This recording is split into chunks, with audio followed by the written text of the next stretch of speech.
A continuación le voy a pedir a la doctora Adaí Pérez Montesinos que nos hable de manejo de pérdida de vitrio en cirugía de catarata.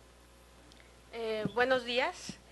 Bueno, antes que nada quiero agradecer por la atenta invitación que me hicieron a participar en este coloquio y sobre todo también comentarles lo grato y lo agradable que es recibir a amigos, a tan grandes amigos aquí en Oaxaca. Vamos a empezar a hablar de una complicación, definitivamente la complicación más frecuente que existe en la cirugía de catarata. Sin embargo, esta complicación manejada bien debe de tener los mismos resultados que inclusive en una cirugía en la cual no haya tenido complicaciones. Sin embargo, esta complicación mal manejada, como ya se comentaba previamente, nos puede traer una complicación y una cascada de complicaciones que en el peor de los casos, y finalmente todos alguna vez hemos visto algún caso que terminó terriblemente mal, no solamente con la no recuperación de la agudeza visual, sino en el peor de los casos con la pérdida del globo ocular. Antes que nada debemos de hablar brevemente de los dos principales actores de esta complicación, que precisamente es la cápsula posterior y el vitrio. Tenemos que recordar que la cápsula del cristalino, a pesar de que es la cápsula o la membrana basal más gruesa del cuerpo, del organismo, tenemos que en su porción posterior se adelgaza bastante.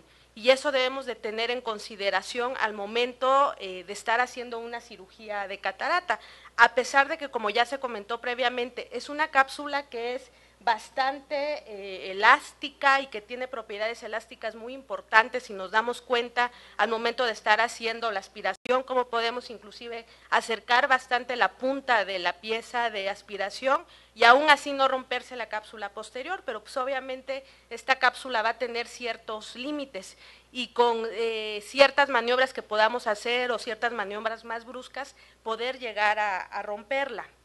Y el siguiente invitado, que pues es el vitrio. El vitrio generalmente es una sustancia gelatinosa que es transparente y que debemos de recordar que ocupa el 80% del volumen total del globo ocular, el 99% es agua y el 1% el ácido hialurónico. Tenemos que también tener muy presentes las uniones que va a tener este vitrio. Principalmente va a estar fuertemente adherida a la base vítrea, a la fóvea, a los vasos retinianos y al nervio óptico. Y bueno, desafortunadamente el vitrio siempre es visto como el gran enemigo. Ninguno de nosotros queremos encontrarnos el vitrio en una cirugía de catarata, inclusive uno como cirujano de retina, a veces ya estando haciendo una vitrectomía, uno nos viene a la mente esto, maldito vitrio, ¿no? ¿Por qué no te vienes? ¿Por qué no lo puedo comérmelo? ¿Por qué no lo veo? ¿Por qué está así? ¿Por qué está tan adherido a la base del vitrio? En general puede causar muchas complicaciones esta sustancia. Y bueno, la ruptura de cápsula posterior la podemos definir como cualquier falta de continuidad en la cápsula. Podemos dividirla en tres grandes grupos. Puede ser una ruptura transquirúrgica, que yo creo que por mucho es la más frecuente y que esta ruptura se puede presentar en cualquier momento de la cirugía. Obviamente hay ciertos pasos que todos ya sabemos en los que puede ser más frecuente que se presente esta ruptura, pero todos hemos visto, sobre todo cuando fuimos residentes, que se puede presentar en el momento menos esperado y a veces sin que nosotros mismos nos demos cuenta, ¿no? Si no es el adscrito o la persona que nos está ayudando quien nos dice, mira, se te rompió la cápsula y nosotros ni por enterados. Puede ser una ruptura preexistente, sobre todo en cataratas traumáticas o inclusive en pacientes vitrectomizados, en los que inconscientemente nosotros o a veces conscientemente, a pesar de que tratamos de ser muy cuidadosos en una vitrectomía y no tocar la cápsula posterior, a veces es inevitable y terminamos tocando esa cápsula. Aquí lo importante es nosotros pues saber reconocerlo y si en un momento dado después este paciente va a ser operado por un cirujano de catarata o por nosotros mismos, pues comentarles, ¿no? Oye, ¿sabes qué? Durante la vitrectomía pasó esto, para que también ellos tomen las medidas necesarias. O también se describe la ruptura espontánea, como por ejemplo en casos del lenticono posterior. Esta complicación puede ser potencial y muy seria en la cirugía de catarata y pudiera llevar a un pronóstico visual pobre si no se maneja adecuadamente. La incidencia de esta ruptura va a depender o se puede clasificar en varias, dependiendo del tipo y de la etiología de la catarata. Como ya se mencionó previamente, los síndromes de pseudoexfoliación debemos de tener mucho cuidado porque ahí nosotros ya tenemos que llevar en la mente de que puede presentarse esta complicación. En los pacientes diabéticos, como ya mencionó Lupita, son pacientes en donde las pupilas son pequeñas, hay sinequias, a veces hay gran cantidad de neovasos y en general son cataratas bastante complicadas. En las cataratas traumáticas, obviamente, cataratas polares posteriores, lenticono posterior y las cataratas después de la cirugía de retina y en cataratas hipermaduras o morganianas. La incidencia de la presencia de la ruptura de cápsula posterior tiene mucho que ver con la técnica quirúrgica que estemos empleando y yo creo que gran parte de esto también tiene que ver con la habilidad del cirujano. Dependiendo de las diversas series, que ya hay muchísimas en donde se han hecho estudios prospectivos, aproximadamente la incidencia de esta ruptura va desde el 9–10% hasta el 16%, y pues obviamente encontramos el porcentaje más alto en los residentes, ¿no? En el personal o en los médicos en entrenamiento, y siendo menor en los cirujanos expertos. En esta tabla quise presentarles, según las diferentes series, cómo podemos evidenciar el mayor número de esta complicación en los cirujanos en entrenamiento y ya mucho menor en los cirujanos experimentados. Existen ya ciertas condiciones bien establecidas que nos van a hacer que esta ruptura se presente con mayor frecuencia. Como ya mencioné anteriormente, la pseudoexfoliación, facodonesis con debilidad sonular, cataratas muy maduras, ametropías altas, principalmente en pacientes miopes, en donde precisamente por la licuefacción vítrea que ya hay mucha inestabilidad de la cámara anterior y son cámaras anteriores generalmente bastante profundas. Edad también tiene que ver algo y pacientes vitrectomizados. Existen diferentes momentos durante la cirugía de catarata en la que se puede presentar la ruptura, siendo la más frecuente durante la emulsificación del núcleo. En segundo lugar tenemos durante la aspiración de los restos corticales, al momento de hacer la capsulorhexis, como ya lo veíamos previamente. A veces pensamos que no, hasta le decimos a la enfermera, pásame el IQ, ya está todo bien, nos pasan el lente y al momento de poner el lente podemos tener alguna ruptura o durante la hidrodisección. Aquí esta tabla es básicamente, bueno, aquí ya vemos inclusive señalado el momento más frecuente, pero como les comentaba yo, la ruptura se puede, y la presencia de vitrio la podemos encontrar inclusive en los momentos menos esperados. Aquí me llama la atención este autor, como menciona un caso de ruptura de cápsula posterior durante la ampliación de la paracentesis, ¿no? O este otro caso durante la reformación de la cámara anterior, que uno pudiera decir, pues son pasos que no son tan riesgosos o tan peligrosos. Existen dos signos, que son los dos grupos, los signos directos, en donde uno pues aparentemente debe de ser totalmente obvio que algo pasó, que es la observación directa de la ruptura de la cápsula y la presencia de vitrio. Pero como les decía yo, sobre todo cuando estamos en entrenamiento, hay veces que nosotros para nada nos damos cuenta, o sea, simplemente nos damos cuenta porque el adscrito o el jefe nos dijo, espérate, ¿no? Y uno no sabe ni qué hacer y de repente nada más nos dice, ¿sabes qué? Cambio.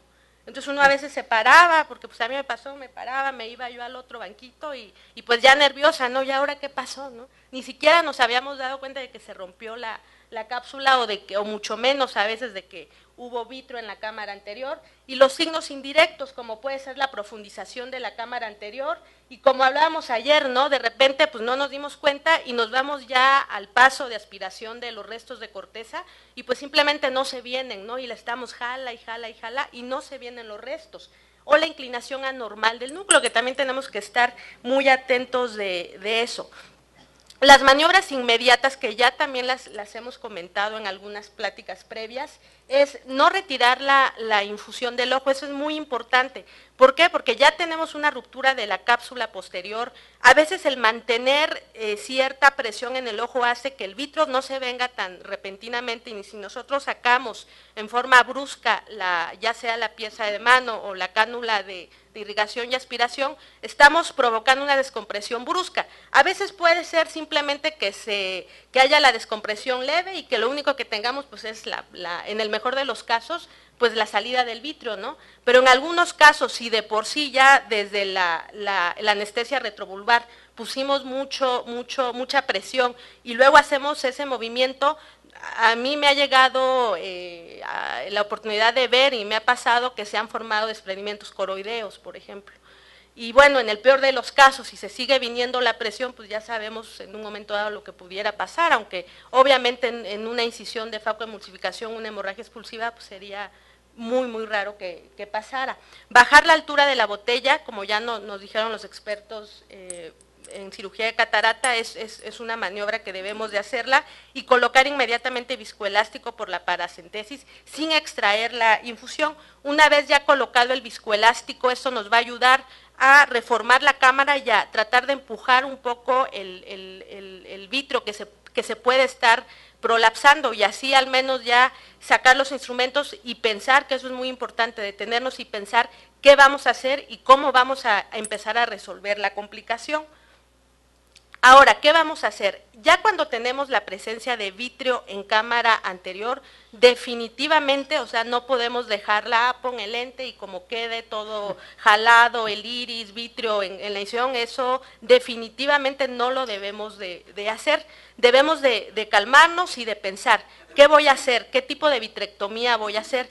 Yo considero que durante una facoemulsificación, el cirujano de segmento anterior debe de hacer una vitrectomía anterior, desde mi punto de vista.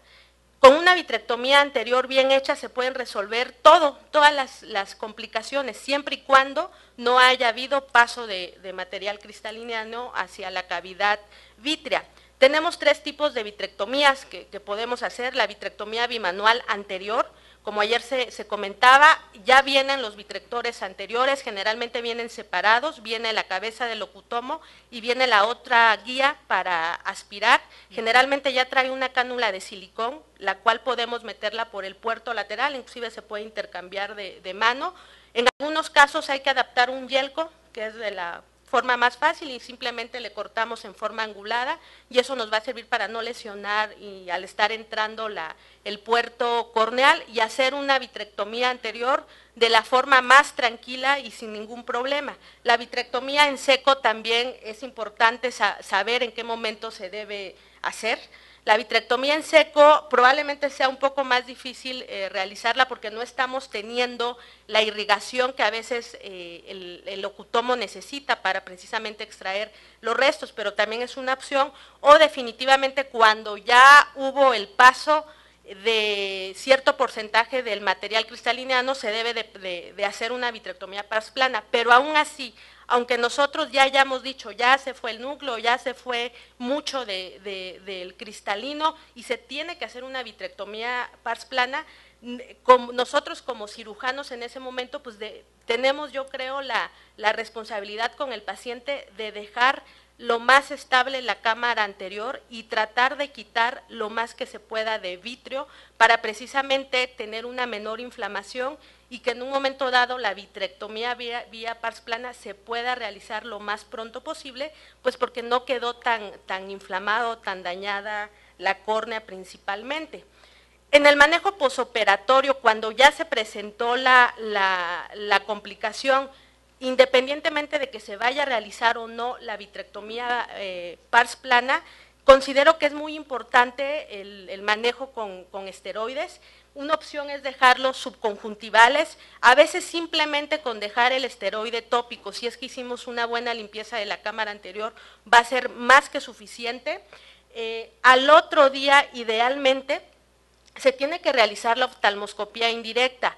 Yo en lo personal prefiero 1000 veces más porque se me hace con una mejor exploración, hacer al otro día la exploración con el oftalmoscopio indirecto y con algún material, con el indentador o con algún cotonete, revisar perfectamente la periferia. Si esto no es posible, se puede colocar el lente de 3 espejos, pero debemos de recordar que es un ojo recién operado, que el paciente va a tener cierto dolor y que a veces simplemente el ver que se va acercando el espejo al ojo, pues inmediatamente ya no cooperan tanto para esta exploración.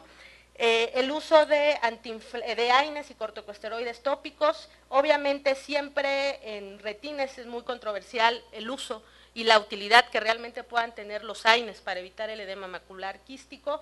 Y bueno, este punto también yo lo pondría en puntos de interrogación, no movilizar la pupila, precisamente porque fue una cirugía bastante complicada. A veces se recomienda no lo dilates, ¿no?, al otro día, pero bueno, ¿qué hacemos si al otro día al dilatarlo observamos un desgarro, por ejemplo, y que el tratar ese desgarro pueda prevenir un desprendimiento de retina? Probablemente yo considero desde ese punto, desde mi punto de vista, que sería más importante ver si no hay algún desgarro o algún agujero, que nosotros podamos actuar pronto y así estar previniendo un desprendimiento de retina. Las complicaciones más frecuentes asociadas a esta pérdida vítrea, en primer lugar y por mucho, la principal causa de baja visual posterior a esto es un edema macular de tipo quístico. Sin embargo, ya obviamente las complicaciones obvias pues sería un desprendimiento de retina, glaucoma secundario, descompensaciones endoteliales, endoftalmitis, se cuadriplica la probabilidad de que suceda cuando hay una pérdida de vítreo y una ruptura de cápsula posterior. Si hay bandas vítreas hacia la incisión, hay que romperlas con jack o alguna pupila irregular, ¿no?, que a lo mejor sería lo menos grave.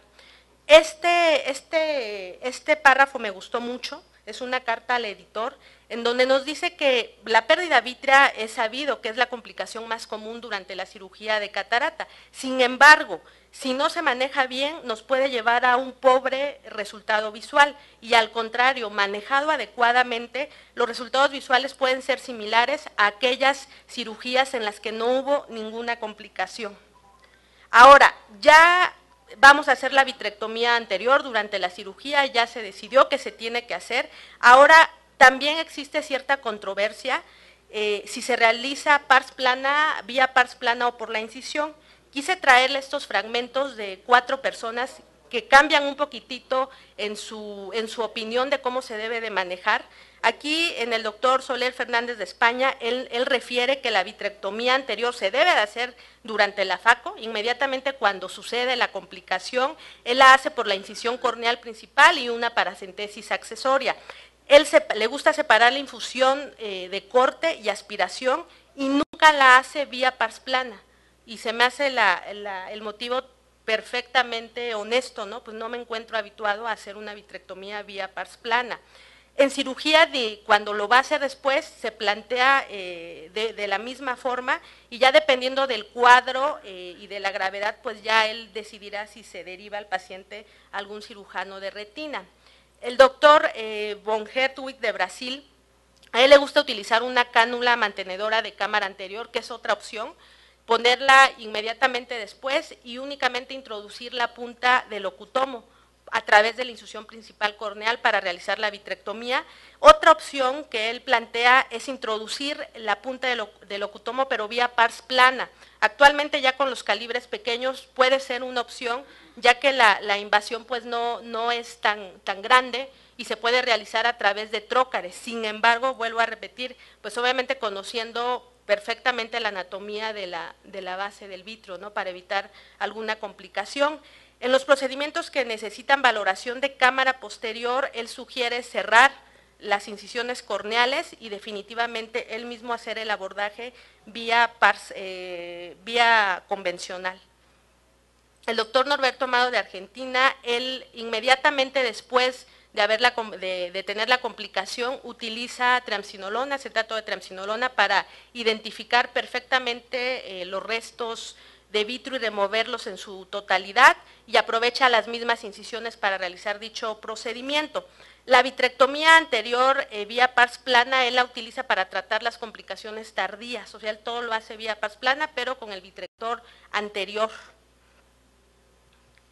Yo considero que Los objetivos del manejo de una cirugía de catarata en donde tuvimos vitrio, principalmente debemos de evitar el paso del material de cristaliniano hacia la cavidad vítrea, manejar el vitrio en forma adecuada y inmediatamente pensar en qué forma vamos a rehabilitar de la mejor posible a nuestro paciente. La ruptura inicial de la cápsula posterior, yo considero que sobre todo en cataratas duras, no está de más y desde mi punto de vista no está mal considerar la conversión hacia una extracapsular. En cambio, si la ruptura ya se llevó al final de la cirugía, tenemos ya pocos restos cristalinianos y está bastante estable la cápsula, pues como ya nos han enseñado, se puede manejar perfectamente y terminar la faco con parámetros bajos. El manejo del vitro pues queda a elección del cirujano, pero como ya les comentaba yo, una vitrectomía anterior debe de ser de elección. Se puede hacer perfectamente y dejar muy bien el segmento anterior, y cuando ya tenemos alguna complicación inminente de polo posterior, definitivamente se debe ya pasar a una vitrectomía posterior al momento, si hay algún retinólogo que la pueda realizar, y si no, cerrar la herida, tratar de dejarlo menos, sin tanto movimiento el segmento anterior, y para después que se pueda hacer la vitrectomía. Yo siempre utilizo triamcinolona para mis vitrectomías posteriores, salvo que de plano algún día se me haya olvidado y no lo tenga, pero yo considero que es un material de tinción excelente para teñir el vitrio, y no es la excepción para la presencia del vitrio en cámara anterior. Un minuto. Okay. Rápidamente, cuando ya tenemos el cristalino luxado, pues obviamente hay ciertas indicaciones para su extracción. Se debe de extraer el cristalino cuando tenemos más del 30%. Está todavía en discusión si es epinúcleo, si es corteza, lo dejamos. No, yo creo que cuando tenemos ya más del 30% se tiene que extraer, aún que sea corteza, porque muchas de las veces si lo dejamos va a causar mucha inflamación. Y nosotros lo que hacemos es una vitrectomía convencional, con la ayuda de líquido pesado, le evitamos el núcleo y hacemos una facofragmentación del cristalino. Intentamos muy bien la periferia y bueno, en los casos de lente luxado hacemos exactamente lo mismo. Muchas gracias.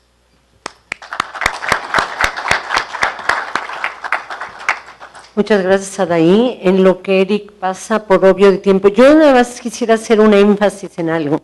Al vitrio no lo podemos ocultar, no lo podemos esconder. Nos pasa de que le preguntas al becario, al residente, oye, ¿cómo te fue en la cirugía? ¿Todo bien, todo bien, todo bien, todo bien? Y el día siguiente ves el lente desplazado, la pupila jalada, dices, oye, ¿no hubo vitrio? Evidentemente el vitrio no se va a esconder, el vitrio se va a mostrar. Entonces yo sí creo que es importantísimo no dejar bandas vítreas. Nos ha pasado ver pacientes que después de 10 años les dejaron bandas vítreas hacia las incisiones y desarrollan edema maculares quísticos que les quitan totalmente la agudeza visual, quedando en un 20/400. Entonces, tuvimos el vitrio, como yo les digo, no tiene nada de problema tener complicaciones, pero si ya las tuviste, las tienes que saber resolver. Eso yo creo que sería la clave de esto. No se vale esconderlas, ya las tuviste, resuélvelas. No puedes tú resolverlas, pídele a alguien más que las resuelva.